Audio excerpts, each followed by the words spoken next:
Follow Jesus, you will always have the light of life. John 8:12. Then Jesus spoke to them again, saying, I am the light of the world.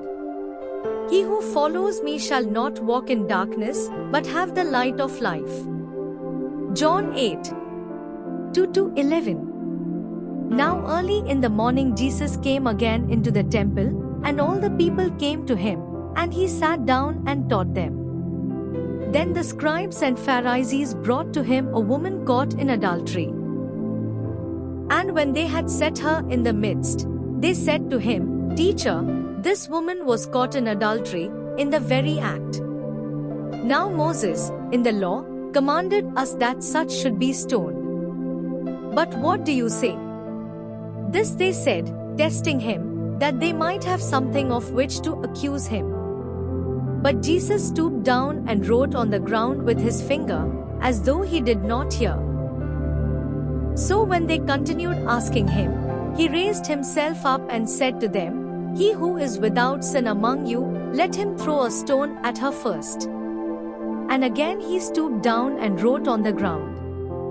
Then those who heard it, being convicted by their conscience, went out one by one, beginning with the oldest even to the last.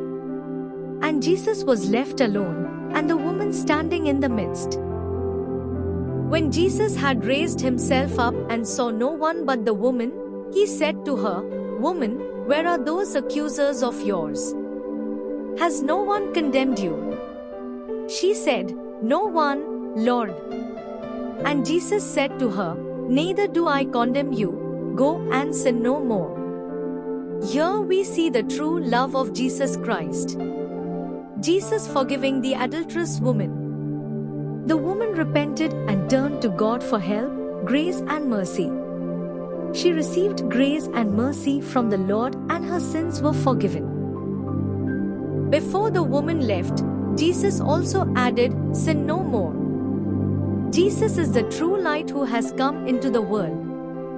When a person hears the gospel message, repents of his sins, puts his faith in Christ's death on the cross, his sins are forgiven.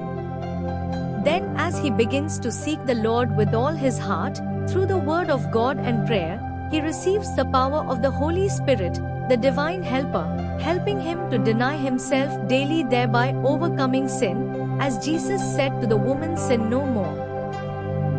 Then surely that person lives for the glory of Christ. When we keep looking at Jesus and following him, obeying his word, we will never be in darkness but will always have the light of life. John 12:46. Jesus said, I have come into the world as a light so that no one who believes in me should stay in darkness. John 8:12. Jesus said, I am the light of the world. Whoever follows me will never walk in darkness, but have the light of life. When Jesus walked on this earth 2000 years ago, he did numerous miracles, healing the sick, raising the dead, delivered people from the clutches of evil, and many more. He taught people the truth, way to heaven and inherit eternal life, and the way to life to please God here on earth. Many lives were touched, changed, delivered and blessed.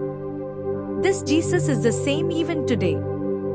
Jesus Christ is the same yesterday, today and forever. When we cry out to him in truth, he will hear our voice and grant our desires. Not only that, if we follow Jesus, obey to the commands of Jesus and his teachings, we will never walk in darkness but will walk in light and in truth, and our life will never be the same. But if we walk in the light, as he is in the light, we have fellowship with one another, and the blood of Jesus his Son cleanses us from all sin. 1 John 1:7. It means when we continue to walk in the light, truth of Christ's word, we are cleansed of all our shortcomings as Christ's word shows the right path, and our Lord delivers us from all evil plans of Satan. We will not get trapped in the carnal world, which is dominated by the evil one, because this divine light has illuminated us, and we chose to walk in the truth. In addition to that, we surely will experience the divine peace and blessing, which we will never get anywhere else. Call unto Jesus and receive your salvation, healing, blessing, and all that you are in need of. Let this true light enter our lives and keep walking in the truth of Christ's word, avoiding all deceptions of the flesh, world, traditions, Satan, and see Christ's life and great wonders in all aspects of your life. You will be blessed and will be a blessing to many around you. Walk in the true light, light of Jesus Christ, truth, light of God's word, and all darkness will flee away. John 8:31-32. That Jesus said to those Jews who believed him, "If you abide in my word, you are my disciples indeed. And you shall know the truth, and the truth shall make you free." John 8:34-36. Jesus answered them, "Most assuredly I say to you, whoever commits sin is a slave of sin. And a slave does not abide in the house forever, but a son abides forever. Therefore, if the Son makes you free, you shall be free indeed." It is through Jesus you can be cleansed from your sins, have power to overcome your sin's weakness, be delivered from bondages, be healed from sickness, be freed from all kinds of harmful fears, and receive peace, joy, hope, eternal life, and every other blessing. Lord Jesus Christ bless you all.